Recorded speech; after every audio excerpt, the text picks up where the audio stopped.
అవ్వచ్చు, సుధాకర్ అవ్వచ్చు, అట్లా వందల మంది ఉన్నారు. అంటే అదే సైకో పరిపాలనలో సైకో తత్వంతో వివిధ కారణాల వల్ల చనిపోయే చాలా మంది ఉన్నారు. భూమి వివాదాలు అవ్వచ్చు, భూమి సమస్యలు అవ్వచ్చు, ఆస్తి సమస్యలు అవ్వచ్చు, లేదా వివిధ కారణాల్లో వాళ్ళు తెచ్చినటువంటి ఒత్తిడిలు అవ్వచ్చు. అలాగే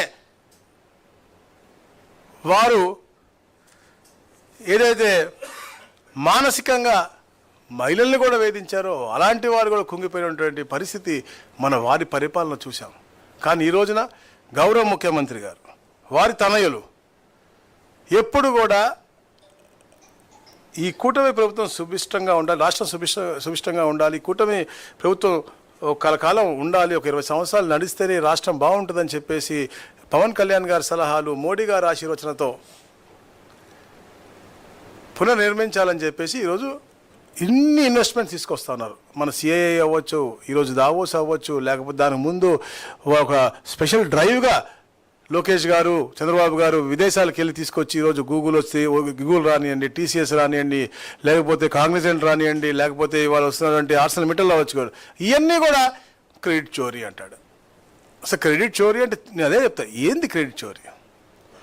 మాకు మీ క్రెడిట్లు మాకొద్దు, మీ చోరీలు మాకొద్దు, మాకెవరు కూడా ఈ గులకరాయిలు కానీ ఆయన కూడా క్రెడిట్ వల్ల గులకరాయి, లేకపోతే కోడికత్తి, లేకపోతే బాబాయ్ గొడ్డలి, ఆ క్రెడిట్లు ఎవరికి వద్దు. మాకు కావాల్సిన అభివృద్ధి, మాకు కావాల్సిన సంక్షేమం, మాకు కావాల్సిన వెల్దీ హ్యాపీ స్టేట్, దానికోసం తపన పడుతుంది తప్ప ఈ కూటమి దేనికోసం కూడా కాదు అని చెప్పి నేను చెప్తా ఉన్నాను.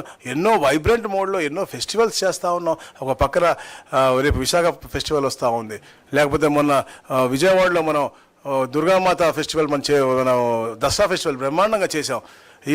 లోకేష్ గారు ఇక్కడ క్రికెట్ లీగులు పెట్టారు, మొన్న ఫ్లెమింగో ఫెస్టివల్ చేసాం. అంటే నేను ఎందుకు చెప్తా ఉంటే గండికోట ఫెస్టివల్ చేసాం. ఒక మంచి వాతావరణం క్రియేట్ చేయాలి, ఈ రాష్ట్రంలో మళ్ళా ఆ పునర్వైభవం రావాలి. మన ట్రెడిషన్తో పాటు ఈ ఏదైతే టెక్నాలజీ ఉందో ఇంటిగ్రేట్ చేసి, ఎందుకంటే అభివృద్ధితో పాటు మన పాత సాంప్రదాయాలను కూడా మనం తీసుకొచ్చి ఇవన్నీ కలిపి ఒక ఆహ్లాదకరమైన వాతావరణం క్రియేట్ చేయాలని చూస్తూ ఉంటే ఇద్దరు 15 రోజులకు 20 రోజులకు టూరిస్ట్ లాగా బెంగళూరు నుంచి వచ్చి ఒక ప్రెస్ మీట్ పెట్టి అబద్ధాలు చెప్పి, ఒక్కటన్నా నిజం ఉందా అంటే వాళ్ళు చెప్పిన వాటిల్లో ఒక్కటన్నా?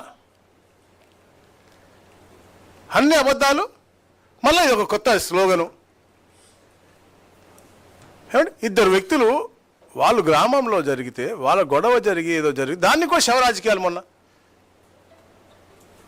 అదేమి పార్టీలకో లేకపోతే వేరే ఇదో కదా, ఒక వర్గాలకు చెందినటువంటి ఇది ఒకే ఊర్లో ఉంటారు, వాళ్ళకి ఏదో మాట వచ్చి కొట్టుకున్నారు, చనిపోయారు. అయినా కూడా తప్పకుండా ఎవరైతే తప్పు చేశారో వాళ్ళు శిక్షిస్తామో, మా ప్రభుత్వం చాలా గట్టిగా ఉందని కూడా మేము గతంలో చెప్పాము, వాళ్ళని మేము అరెస్ట్ చేస్తాం. మీలాగా వాళ్ళని ఇంకా హైప్ చేసి మేము ఇంకా ఉన్నత పదవులు ఇచ్చి మేము చేయమే.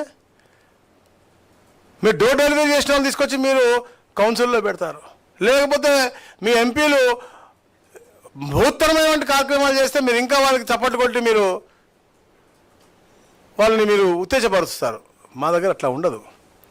ఒక positive vibrant government and peaceful governance నడుస్తూ ఉంది. ఎట్టి పరిస్థితుల్లో కూడా దీన్ని డిస్టర్బ్ చేయాలన్నా కూడా ఎట్టి బస్సులో ఒప్పుకునేది లేదని కూడా మేము తెలియజేస్తా ఉన్నాం.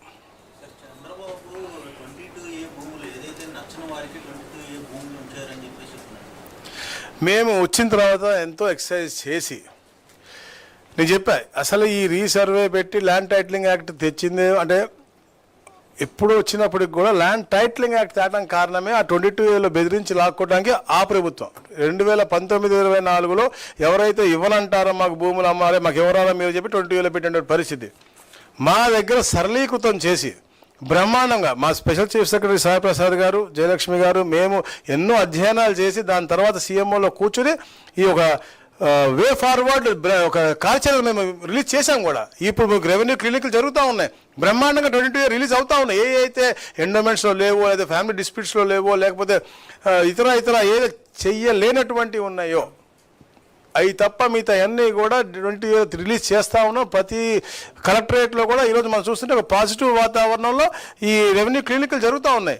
రాబోయే రోజుల్లో పాస్బుక్లు ప్రతి నెల ఎలా అయితే ప్రోగ్రాం పెట్టుకున్నామో దాంతోపాటు రెవెన్యూ క్లినిక్లో కూడా గౌరవ ముఖ్యమంత్రి గారు పార్టిసిపేట్ చేస్తారు. ఎక్కడెక్కడైతే ప్రక్షాళన చేయగలమో, ఎక్కడైతే సాల్వ్ చేయగలమో అన్ని వెంటనే చేసి పెడతాం. అలాగే ఏ అయితే కొన్ని పాలసీ మ్యాటర్స్ ఉంటాయో ఇప్పుడు ఎక్కువగా వచ్చేది సర్వీస్ ఇనాం భూములు ఉంటాయి.